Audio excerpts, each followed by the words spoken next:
Welcome to Siesta with Suki. Thank you so much for joining me. I really appreciate your time. I know you can be doing so many other things with your time, and I appreciate the time that you come to take and spend with me and my guest, Wilbert, here today.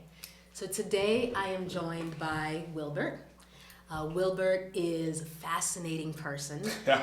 He is. Don't let him laugh with you because he's. We're gonna talk about $1 Million Man soon. Okay, so he's the $1 Million Man. We're gonna talk about that shortly. Wilbert is the owner of Casa Del Elfo, and he is the owner of Casa Del Elfo here in Oaxaca City. So it is a beautiful place. If we can convince we're gonna do a little behind the scenes here with you live, right? If we can convince our videographer.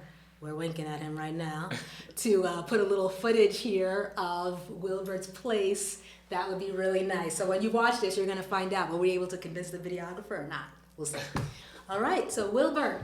Hi. Talk to us. Give us the 2-second spiel, and we're going to get right into it. Well, you gave the basic introduction. I'm Wilbert. I'm the owner of Casa Del Elfo. It's a restaurant and bar located here in Oaxaca City, and we do great food, fresh food, cocktails, and we do a little live music here and there. Okay. So, and I'm having a blast. Excellent.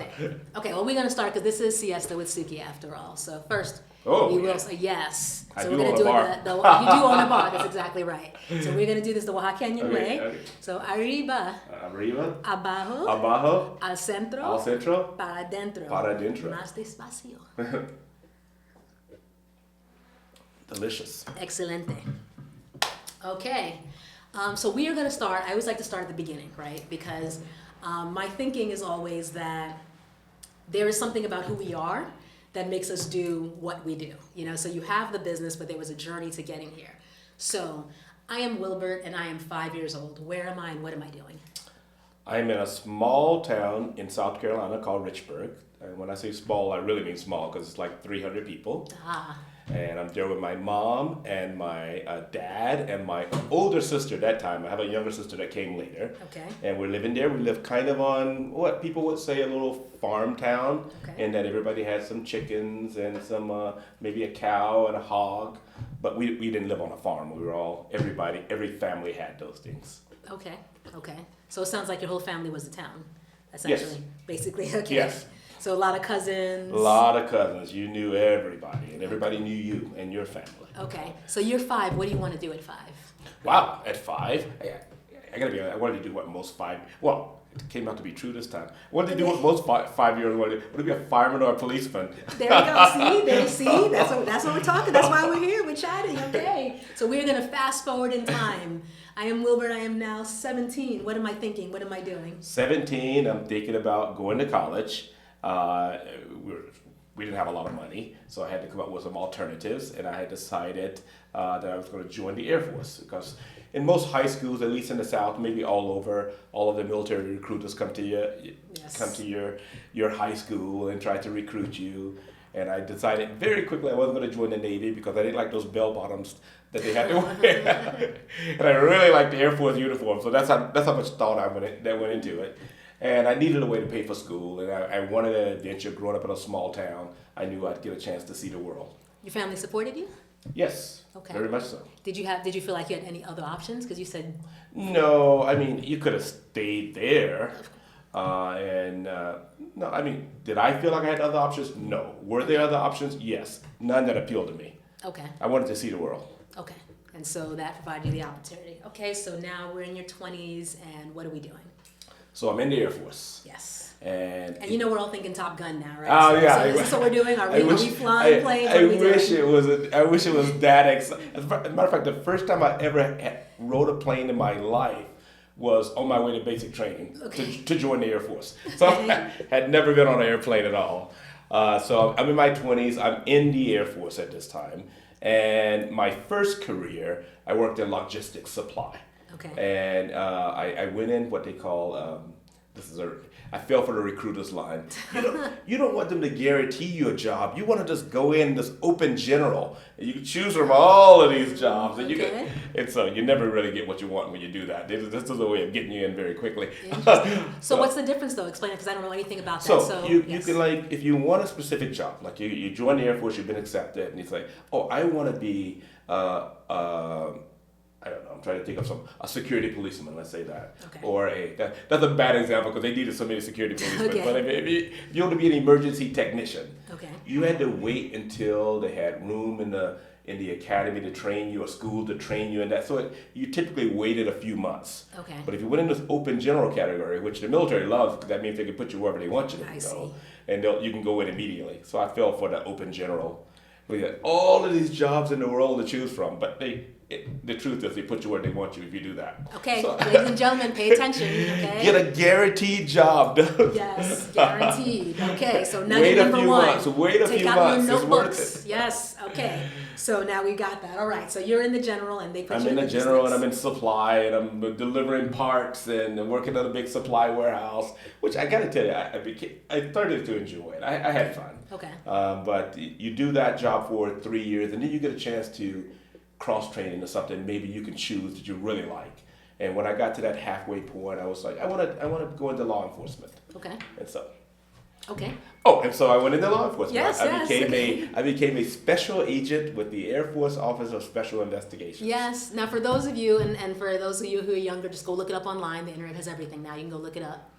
He is the $1 million man. 6 million. I'm 6 so million. sorry. 6 million. What am I doing? $6 million man, Steve Austin. Go look it up online. You're gonna find the little episodes, and he's the guy that goes. And I love that show because I love the Bionic Woman. Yes. So yes, so I was all about that, and that was probably the first between her and Wonder Woman. Those are like my idols, So in my mind, that's actually how I run now.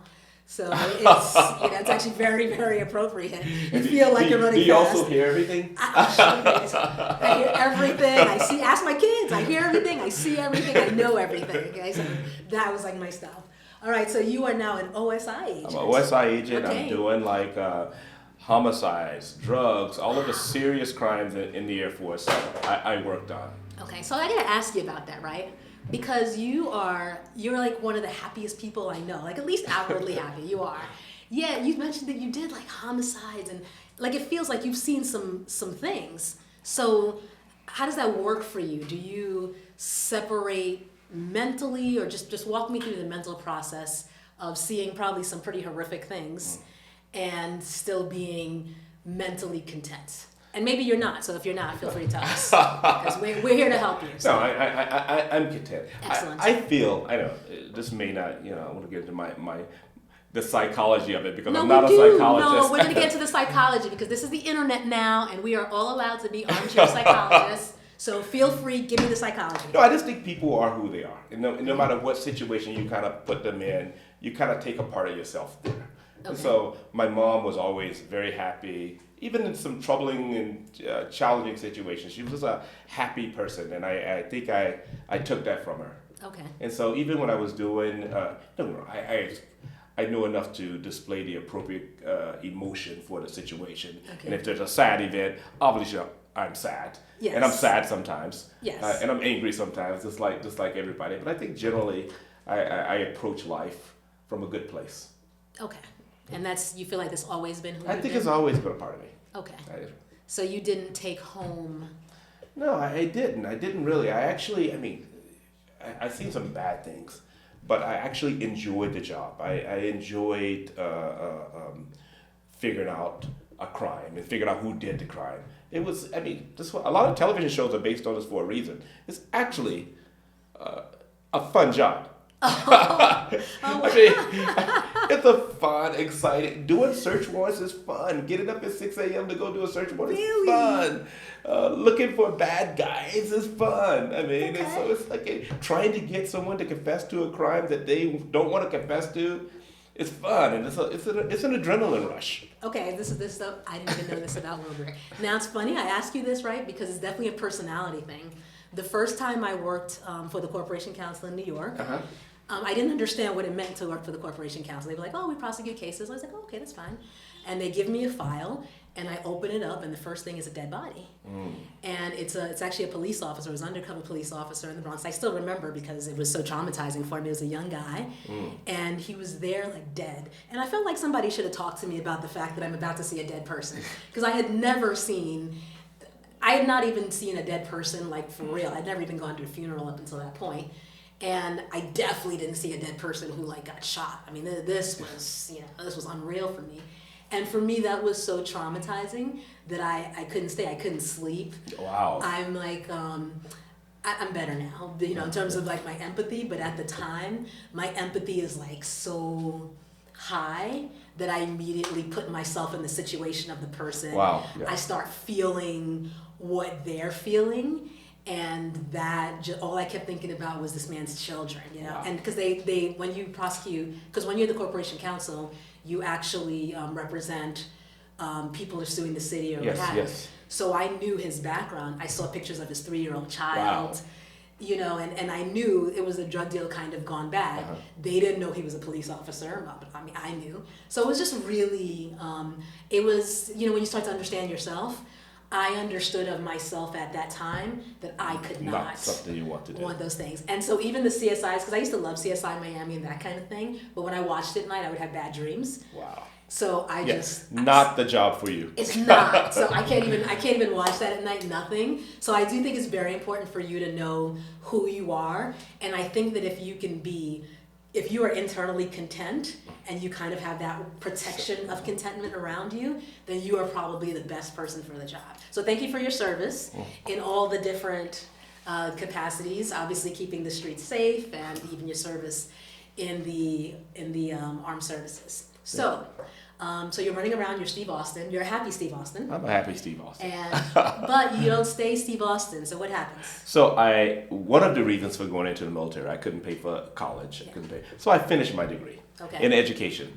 And I decided, I'm finished my degree. I want to go out into the civilian world and do other things. I can make a little bit more money, or so I thought. Mm-hmm. And so I left the military, I left the Air Force, but oddly enough, I became a civilian criminal investigator with the Army. So I was basically doing the same job I did for the Air Force, but as a civilian for the Army and doing white collar crime, basically contract fraud. And I did that for about 4 years. And I didn't enjoy it at all because I like the people crime. Okay. And when you're working contract fraud, it's these cases that go on years, you're working against the big defense contractors. It was not exciting to me. And I decided to leave that, still staying in law enforcement realm. And I became a criminal investigator special agent with no one knows this agency exists, so it's kind of obscure. But it was it was the Social Security Administration Office of the Inspector General. Okay. And we did. Well, we're gonna stop right here because I know this story, and some of you need to know it. So first, we're gonna salute to this, and then we are going to talk about what not to do. Okay. Cheers. Salute. Cheers to you. Okay, so let's talk. So what that job pretty much entailed was I went out to people that were doing Social Security fraud. Any criminal activity dealing with Social Security benefits or the Social Security number. The simplest case would be someone dies and someone pretends they're still alive and keeps cashing their checks. Don't do it. Don't do it.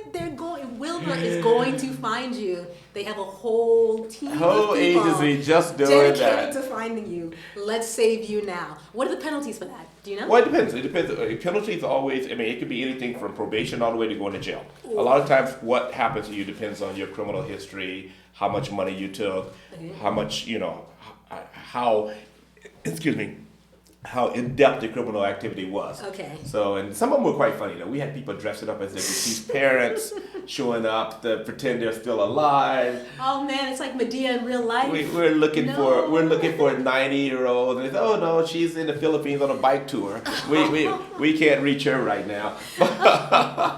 So those were fun, but we had much more complicated, much more serious cases also. But those were the kind of, we call them grounders. They were kind of the easier cases. But also, more on the more serious side, we had people that gets more into the elder abuse, where they got money to take care of a person and they stole that money from a person that legitimately needed those funds. Okay. And sometimes that led to horrible situations where that person even died with no funds, even though they had funds to take care of them.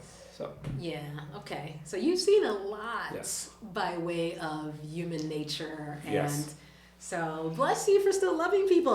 This is beautiful, I know I go through some times where I'm like, I could just go in the backwoods for months and just talk to the bears and whoever happens to go by, because I'm done with people. I'm not sure that's true. She gets her energy from people. She's I full, do. she's Okay, full of okay. energy. Okay.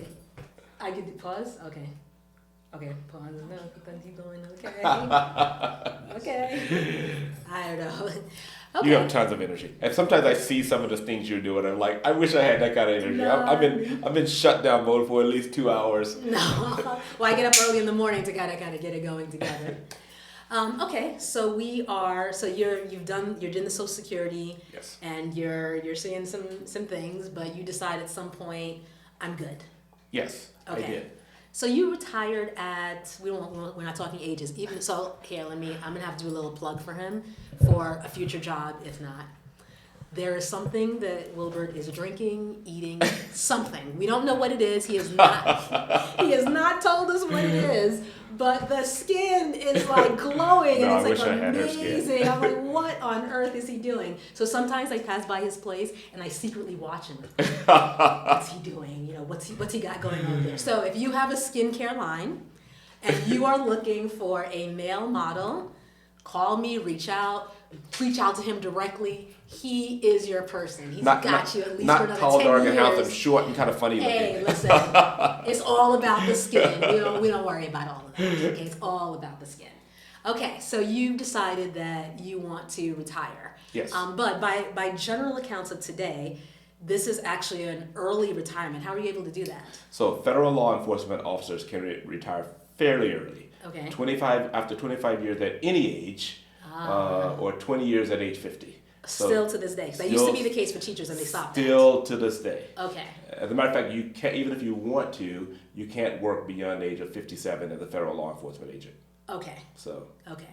So we know he's younger than 50. But you can go a lot earlier. Okay, so you've got to do 20 at least. You have to at least do 20. Yes, minimum. 20, 25, but at 57 you got to go. You got to go. Okay. And then now Not telling you to go home, but you gotta leave get there. out of here. Okay. But even in this, presumably you've been frugal or Yes, lifestyle, what have you. Yes, So what are your thoughts on money and spending money and all that? That's a big question. So That's what we're here for. I was very wise. I wish I'd been wiser earlier. Okay. Because I remember when I was like 18, this guy came to the military and he wanted to talk to us about index funds and investing. Okay. But you got a free tool chest if you went to talk to him. And I just wanted that free tool chest. So I went and got my free tool chest. Like, sucker, I'm not putting my money in index funds. Should have did that. So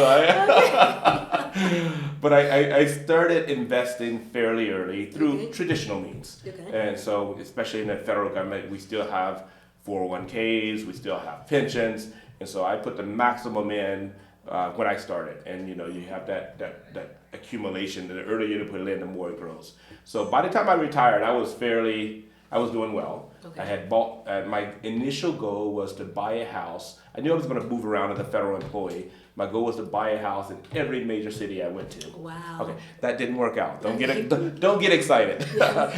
So I initially bought a house in San Francisco, which was, even back then, was fairly expensive. Okay. And the plan initially worked out because I moved to LA on a promotion and I bought another house, but I had rented out the first house. But then my renters decided to leave and I panicked. And I sold both of them at the same time right before I moved to Denver. So I still have a place in Denver. Okay. I believe, for me, home ownership is very important. That's where most people's wealth is kind of centered, in property or home ownership. So That's true. I would recommend to any younger person, try to get a piece of property under your belt, because it's yours. If everything goes wrong, you got kind of a home to kind of go back to. So I did that and I invested. Nothing scary. I mean, I did a few stupid things, but who doesn't?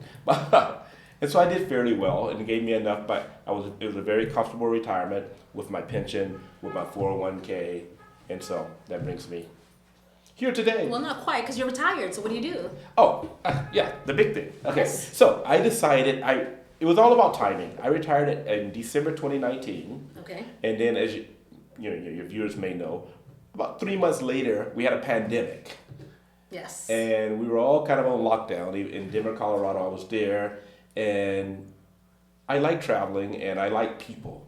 And, the pandemic kind of took away both those things to a large extent. It did. And I was kind of going stir crazy in my condominium in Denver, Colorado. And so, but Mexico was open. We love Mexico. We love Mexico. Bienvenido. Everybody else, stay home, don't come here. Stay home, don't come here. And Mexico, you're all welcome. Yes. So I had been to Oaxaca first time back in 2014. I really liked it. Okay. And on throughout the years, I came here every year or two.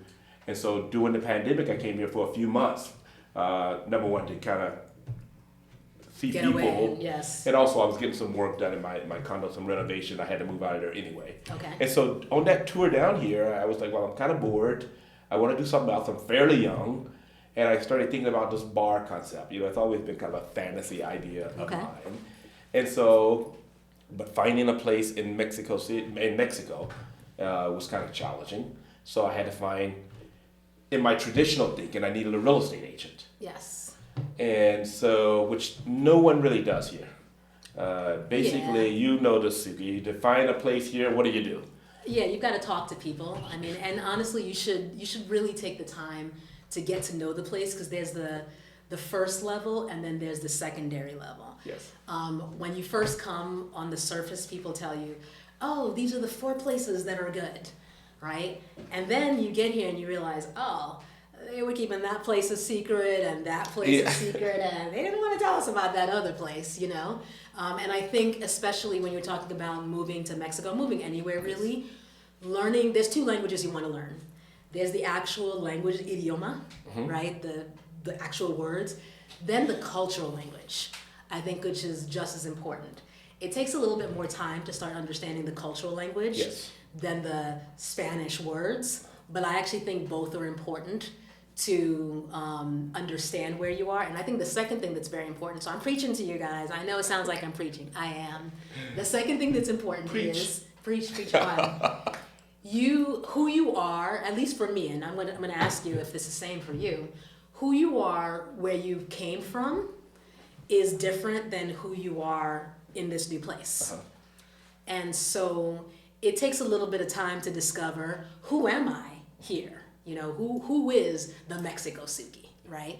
It's gonna be a version of who I've probably always been, but really discovering the you first before you kind of get involved in the buying the properties and what have you. I'm like you. I do like people. I love talking to people.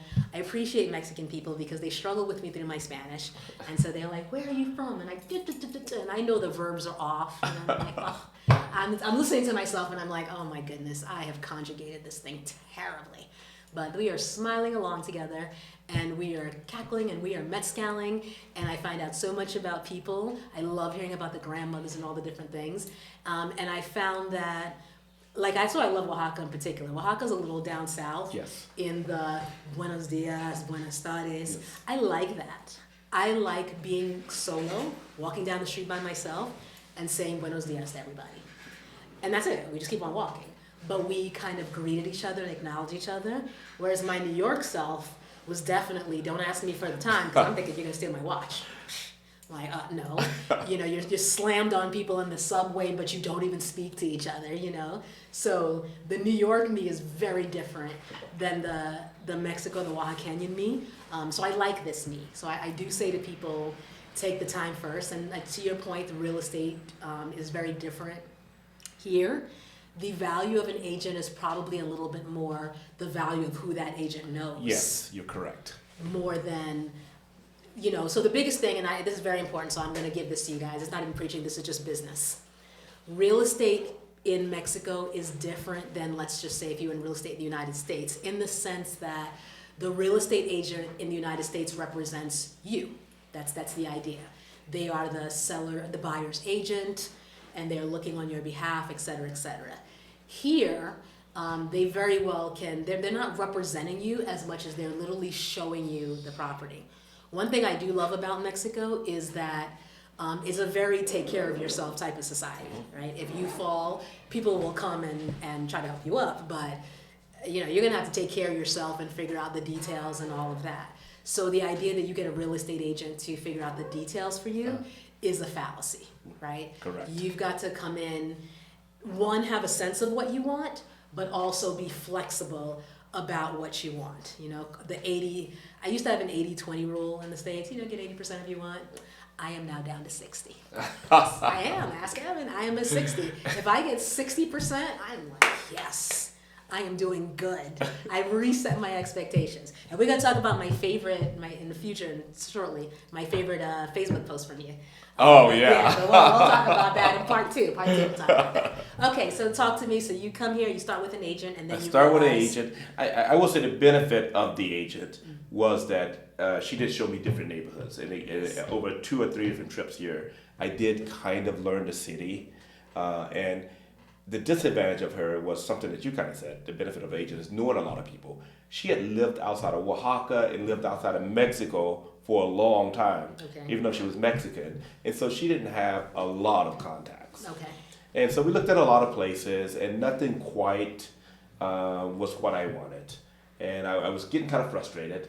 But in Oaxacan style, I was hanging out with one of my friends from Oaxaca. And he was like, well, I know a guy that knows a guy that's getting rid of his place. And that we met at a wedding or something like that. And so I was like, what the heck? Nothing else is working. So I went and checked out this place. And it was a really nice place. It was a place where I would have to rent the property, but buy the business. And I liked it for a couple different aspects because some of the property I was looking at earlier, I would have had to do everything, water, security, just everything. And this was kind of in a large mall kind of commercialization where a lot of those things were being taken care of automatically, the water, the security. So I could just focus kind of on the business. So I ended up making an offer to the gentleman that owned the business, according to Suki, way too much. Wait, I gotta stop you there. So he posts something on Facebook about, I'm looking for a lawyer or something like that, and I've changed my ways. I just want to let you all know, because I was definitely nosy and busybody and saving the world, but I'm no longer saving the world. So I see it and I'm like, I gotta text him right now and tell him we gotta negotiate. So I give him this whole long thing about negotiating prices and all of that, and then he listens and he's like, I already bought it. I was like, oh, okay. I'm sorry, I overstepped, But to Wilbert's credit, and part of the reason I'm changing my ways on the whole cape, and I'm taking off my, Wonder Woman's good, she doesn't wear capes. Capes are bad. If you watch The Incredibles, no capes. Is as I'm talking to people, especially about business, honestly, I think it has more to do with the person than the business itself. You can overpay for something if you're not the kind of person who's going to make that work.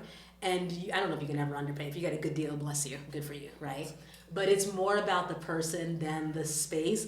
The person makes the space, not the other way around. So I go back to myself, how many years ago now? 2 years from now, and say to myself, mind your business. Ask questions first. You broke your own rule about listening first and then, putting the things after. I was trying to get all the information out really fast.